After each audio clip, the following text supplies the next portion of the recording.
সবাইকে নতুন ভিডিওতে স্বাগতম। আরেকটি ছোট্ট ভিডিও নিয়ে চলে আসলাম আপনাদের মাঝে। আশা করছি সবার ভালো লাগবে। আজকে বড় আপাদের বাড়ি থেকে চলে যাব। সকালে ঘুম থেকে উঠেছি, আর উঠে দেখি আপা এখানে দেশি মুরগির ডিম, তারপরে ফার্মের মুরগির ডিম সিদ্ধ করেছে। আর সবাই মিলে এখন ডিম খেয়ে নিলাম, এরপর পুরি খেয়ে নিলাম। পুরি খাওয়ার হয়ে যাওয়ার পরে তারপর এখানে কিছু বাজার এনেছে আমার দুলাভাই, সেগুলো ঢেলে নিচ্ছি। তারপর আজকে রান্নার ব্যবস্থা করতে হবে। আমরা দুই বোন মিলে মিশে কেটে বেছে নেব, আর আমার ভাবি রান্না করবে। এখানে আজকে ইলিশ মাছ রান্না করবে, আর সাথে মুরগি রান্না করবে, শাক রান্না করবে। সব কিছু গুছিয়ে তারপর আপনাদের সাথে শেয়ার করব। আজকের ব্লগটা অনেকটাই ছোট হবে। আর আপার বাড়ি থেকে চলে যাওয়ার পর আবার আমি শ্বশুর বাড়িতে কী করলাম সেগুলোও থাকবে। এই তো এখানে শাক, তারপরে মুরগির মাংসর জন্য আলু, তারপরে ইলিশ মাছের জন্য ধুন্দুল আর বেগুন দিয়ে রান্না হবে। পেঁয়াজ, কাঁচামরিচ সব কিছু এখানে কেটে নেওয়া হয়েছে। সব কিছু কেটে বেছে পরিষ্কার করে আমরা দুই বোন বসে রয়েছিলাম। আর তখন আমার ভাগ্নে আবার বলছে আমার হাতে মেহেদি দিয়ে দিবে। দুই হাতে তো দিয়েছি, উপর দিয়ে এখন আবার হাতের তালুতে দিয়ে দিচ্ছে। আর মেহেদি দেওয়াটা কেমন হয়েছে অবশ্যই কমেন্ট করে জানাবেন। আমার দোনো হাতের তালুতেই এখন মেহেদি দিয়ে দেবে। এক হাতে দিয়ে দিচ্ছে, তারপর আবার আরেক হাতেও দিয়ে দেবে। সেজন্য আমি আর কোনো ভিডিও করতে পারিনি, বসে বসে মেহেদি দিয়েছি। এরই ফাঁকে কিন্তু আমার ভাবি রান্নাবান্না সব শেষ হয়ে গিয়েছে।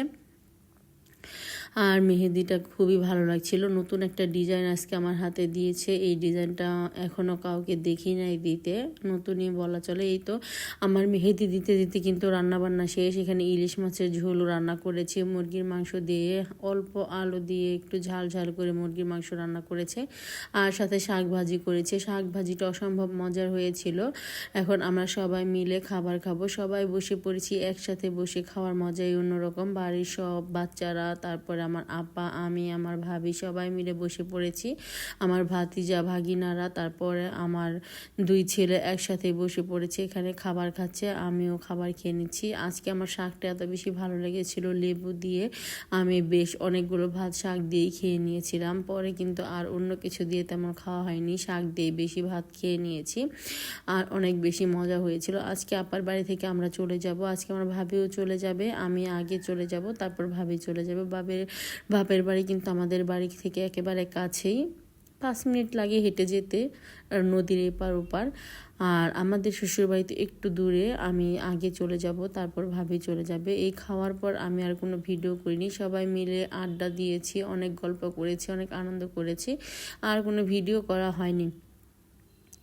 এরপর আমিও শ্বশুরবাড়িতে চলে এসেছি। শ্বশুরবাড়ি এসে আমিও আর কোনো ভিডিও করিনি। পরদিন দুপুরবেলা রান্নার আয়োজন করা হয়েছে। এখানে আজকে ছোট চিংড়ি মাছ দিয়ে পুঁই শাক রান্না করব, তারপরে সিম দিয়ে আলু দিয়ে রুই মাছের ঝোল রান্না করব। আর এখানে অনেকগুলো পুঁই শাক এনেছে আপনাদের ভাইয়া। অর্ধেকগুলো আজকে রান্না করব, আর অর্ধেকগুলো কালকে রান্না করব। কিন্তু শাকগুলো ভাপ দিয়ে রাখতে হবে, নাহলে নষ্ট হয়ে যাবে। সব কিছু ভিজিয়ে নেওয়া হয়েছে। আর কাচকি মাছ ভুনা করব পেঁয়াজ আর কাঁচামরিচ দিয়ে। টমেটো তো ঘরে ছিল না, তাই টমেটো ছাড়া রান্না করব। আর এই গাছের গোড়াগুলো লাগিয়ে দেবো, যদি সুন্দর করে হয়ে যায়। গাছের পুঁই শাকগুলো এত বেশি সুন্দর লাগছিল, একেবারে কচি কচি ছোট ছোট চারা ছিল। আমি এখানে পুঁই গাছগুলো লাগিয়ে তারপর রান্না বসিয়ে দিয়েছি। প্রথমে আমি যে চিংড়ি মাছ দিয়ে শাকগুলো রান্না করব সেগুলো ভাপ দেওয়ার জন্য বসিয়ে দিলাম। ভাপ দিয়ে রান্না করলে খেতে বেশ ভালো লাগে, আর তেতো ভাবটা থাকে না। অনেক পুঁই শাকে কিন্তু তেতো লাগে, সেই জন্য আমার ভাপ দিয়ে আগে পুঁই শাকের পানিটা ফেলে তারপর রান্না করি। আর যেগুলো জাংলায় বা মাচার বানানো হয় সেই পুঁই শাকগুলো ভালো লাগে খেতে, তিতা লাগে না। আর বেশিরভাগই তো জমিতে বানানো হয়, সেই পুঁই শাকগুলো তিতা হয়, সেই জন্য এইভাবে রান্না করে থাকি। পুঁই শাকটা আমি নামিয়ে তারপর এখানে চিংড়ি মাছ দিয়ে সব মশলা দিয়েছি, দিয়ে ভালো করে কষিয়ে নেব চিংড়ি মাছের সাথে। তারপর আমি ভাপ দেওয়া শাকগুলো দিয়ে দেব। এই তো মশলাটা সুন্দর করে কষানো হয়ে গিয়েছে। এখন আমি শাকগুলো এখানে দিয়ে দিলাম। শাকগুলো দিয়ে নেড়ে চেড়ে তারপর রান্না করে নেব। মোবাইলে এখন তো ফ্ল্যাশ জ্বলছে না, হঠাৎ করে ফ্ল্যাশ অফ হয়ে গিয়েছে, সেজন্য আর ভিডিওটা তেমন সুন্দর ওঠে না, একটু কালচে কালচে উঠে, এই আর কি। সবাই একটু ক্ষমা সুন্দর দৃষ্টিতে দেখবেন। এখন ভালো করে নেড়ে চেড়ে তারপর কষিয়ে পরিমাণ মতো ঝোলের পানি দিয়ে দেব। কষানো কিন্তু হয়ে গিয়েছে, অনেকক্ষণ সময় লাগিয়ে কিন্তু পুঁই শাকটা কষিয়েছিলাম। এখন আমি পরিমাণ মতো ঝোলের পানি দিয়ে দিলাম। যেহেতু ভাপ দিয়ে নিয়েছিলাম, এটা কিন্তু সেদ্ধ হতে তেমন সময় লাগবে না, প্রায় ভাপে আর কষাতে কষাতে সেদ্ধ হয়ে গিয়েছে। এখন অল্প একটু ঝোলের পানি দিলাম। ঝোলের পানিটা আরেকটু শুকিয়ে গেলে তারপর নামিয়ে নেব। আমার এই ছোট ছোট ভিডিওগুলো যদি আপনাদের কাছে ভালো লাগে অবশ্যই আমার চ্যানেলটা সাবস্ক্রাইব করে দিবেন, আর সাবস্ক্রাইব করা হলে পাশে থাকা ছোট্ট বেল আইকনটি প্রেস করে দিবেন। তাহলে আমি নতুন নতুন ভিডিও ছাড়ার সাথে সাথে আপনার কাছে নোটিফিকেশন চলে যাবে, আপনারা আমার ভিডিওটি দেখে নিতে পারবেন।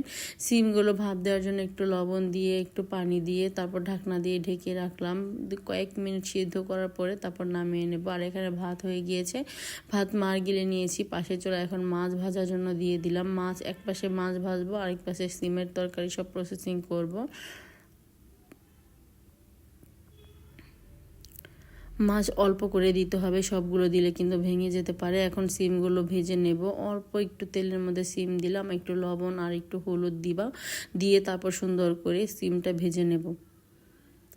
যখন একবারে সিজনাল সিম নেমে আসবে, দেশি সিম, তখন কিন্তু এইভাবে রান্না করতে হবে না, একবারে কষিয়ে রান্না করা যাবে। আর এই সিমগুলো আমার কাছে ভালো লাগে না এইভাবে রান্না না করলে, কারণ সিমগুলোর খোসাটা অনেকটাই মোটা, সেজন্য এইভাবে রান্না করে সিমগুলো খুব তাড়াতাড়ি গলে যায় আর খেতে বেশ ভালো লাগে।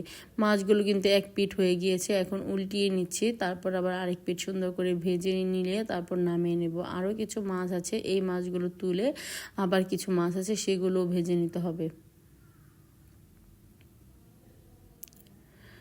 এই তো এখানে সিমের তরকারি আমি ভালো করে কষিয়ে ঝোল দিয়ে দিয়েছি। আরও কিছু পুঁই শাক ছিল, সেগুলো ভাপ দেওয়ার জন্য কড়াইতে বসিয়ে দিয়েছি। এই পুঁই শাকগুলো নামিয়ে নিতে হবে ভাপ দিয়ে নামিয়ে নিয়েছি। এরপর আমি এখানে পেঁয়াজ আর কাঁচামরিচ দিয়ে দিলাম। পেঁয়াজ কাঁচামরিচগুলো সুন্দর করে বাদামি কালার করে ভেজে তারপর আমি কাচকি মাছ দিয়ে রান্না করব। কাচকি মাছ আমাদের বাড়িতে সবাই অনেক বেশি পছন্দ করে।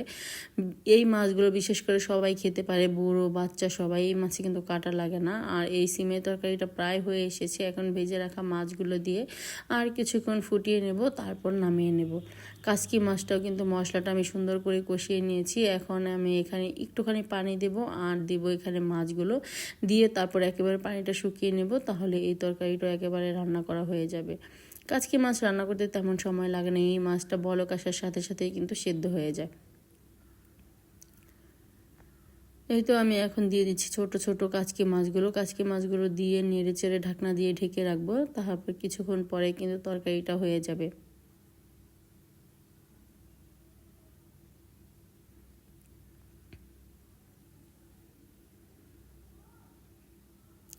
এই পাশে কিন্তু আমার সিমের তরকারিটা অলমোস্ট হয়ে গিয়েছে, এখন এটাও নামিয়ে নেব।